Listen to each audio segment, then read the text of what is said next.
नमस्कार दोस्तों, स्वागत है आपका आपके अपने यूट्यूब चैनल पर। तो दोस्तों, रीट थर्ड ग्रेड भर्ती 2025-26 को लेकर आप सबके लिए दोस्तों इस समय की बहुत बड़ी अपडेट है।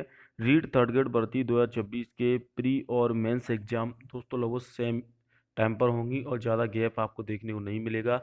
रीट को कराने की बोर्ड की तरफ से तैयारियां हैं वो शुरू कर दी गई हैं।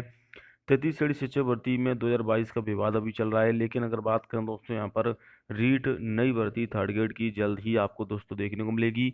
रीट कराने की तैयारी है। जी हाँ दोस्तों, प्रदेश में अध्यापक लेवल 1, L1 और L2 के लिए आपकी 3 साल बाद इस साल राजस्थान अध्यापक पात्रता परीक्षा यानी कि दोस्तों आपकी रीट परीक्षा का आयोजन करवाया जाएगा। करीब 10 लाख कैंडिडेट इस परीक्षा का इंतजार कर रहे हैं। राजस्थान माध्यमिक शिक्षा बोर्ड परीक्षाओं के बाद जो राजस्थान माध्यमिक शिक्षा बोर्ड है वो इस परीक्षा को करवाता है। इसको लेकर बैठकों का प्रारंभिक दौर शुरू हो गया है। माना जा रहा है कि इस भर्ती परीक्षा का नोडल एजेंसी राजस्थान माध्यमिक शिक्षा बोर्ड ही रहेगा। तो राजस्थान माध्यमिक शिक्षा बोर्ड यानी कि जो RVSE बोर्ड है उसकी तरफ से रीट कराने की जो प्रारंभिक शुरुआत है वो कर दी गई है। यानी कि दोस्तों इसको लेकर जो मीटिंग का है उनका सिलसिला शुरू हो चुका है। देखिए, RVSE जो राजस्थान माध्यमिक शिक्षा बोर्ड है इसी के द्वारा 10th और 12th के पेपर भी कंडक्ट कराए जाते हैं। 10th 12th के रिजल्ट भी आ चुके हैं, इस बार काफ़ी जल्दी रिजल्ट जारी कर दिए गए। तो ऐसे में अब रीट परीक्षा कराना बोर्ड की जिम्मेदारी है और रीट परीक्षा को लेकर तैयारियां शुरू हो चुकी हैं। आपको इसी अप्रैल के लास्ट तक यहाँ पर मई के फर्स्ट वीक तक फॉर्म देखने को मिल जाएंगे। जी हाँ दोस्तों, जिन छात्रों का रीट पास नहीं है, थर्ड ग्रेड भर्ती की तैयारी कर रहे हैं, तो वो अपनी पहले रीट पर फोकस करें। उसके बाद मेंस की भी तैयारी साथ में कर सकते हैं। इसके अलावा दोस्तों जिनका रीट पास है वो मुख्य परीक्षा की तैयारी करना स्टार्ट कर दें। हालांकि दोस्तों अभी हाल ही में पदों को लेकर एक नोटिस जारी किया गया था जिसमें कहा जा रहा था कि 10,000 पदों पर भर्तियां कराई जाएंगी। जिसमें कि अगर मैं थर्ड ग्रेड की बात करूं तो 2,000 पद। हालांकि ये 2,000 पद तो बहुत कम है, क्योंकि अभी हाल ही में ही भर्ती परीक्षा जनवरी में हुई है जिसमें कि दोस्तों लगभग 7,500 के आसपास पद हैं। इस भर्ती में 2,000 पद बताए जा रहे हैं, लेकिन आपको बता दूं फिलहाल में ये रिक्त पद हैं। DPC होने के बाद, क्योंकि DPC का मामला अभी सुप्रीम कोर्ट में प्रज्ञाधीन है, अगर DPC समय पर हो जाती है तो दोस्तों या तो इस भर्ती में भी पद जुड़ सकते हैं, क्योंकि 20 से 25 हज़ार पर थर्ड ग्रेड के खाली हो जाएंगे।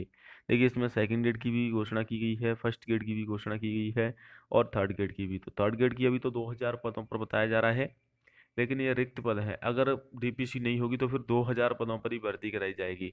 जो 7557 पदों पर जो भर्ती अभी चल रही है जिसका रिजल्ट आना बाकी है, उस भर्ती में पद नहीं बढ़ेंगे दोस्तों। वो भर्ती इतनी ही पदों पर रहेगी। इस 2,000 वाली भर्ती में अगर DPC समय पर होती तो पद बढ़ सकते हैं, वरना आप यहाँ से आगे इतने ही पदों पर आपको भर्तियाँ देखने को मिलेंगी। खासकर बीजेपी के कार्यकाल में भर्तियों की जो पोस्ट है उनकी संख्या कम रहती है। तो 95,000, माफ कीजिएगा, 9,582 पदों पर दोस्तों ये जो वित्त विभाग की तरफ से हरी झंडी मिल चुकी है। तो इन भर्तियों का नोटिफिकेशन कभी भी आ सकता है, लेकिन थर्ड ग्रेड में आपका रीट कंडक्ट कराया जाता है तो पहले रीट होगा। तो रीट की तैयारी करना स्टार्ट करते हैं जो छात्र अभी हाल ही में ही B.Ed या BSTC किया है, D.Led किया है, वो अपनी तैयारी करना स्टार्ट कर दें रीट की, क्योंकि रीट पात्रता परीक्षा है, उसको पास करने के बाद ही आप मुख्य परीक्षा में एलिजिबल रहोगे।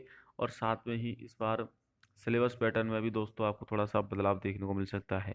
तो तैयारी करते रहें दोस्तों रीट थर्ड ग्रेड की। बाकी अपडेट आपको चैनल पर मिलती रहेगी। फॉर्म आपके लगभग अप्रैल मई में ही शुरू हो आपके भरे जाएंगे और पेपर अगस्त तक होने की संभावना है, जुलाई अगस्त में, क्योंकि जो संकेत आ रहे हैं बोर्ड की तरफ से, बोर्ड अध्यक्ष आलोक राज ने भी कहा है कि इसको लेकर हम तैयारियां कर रहे हैं।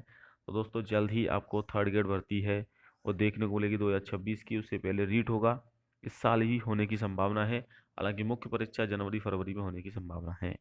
जय हिंद, वंदे मातरम।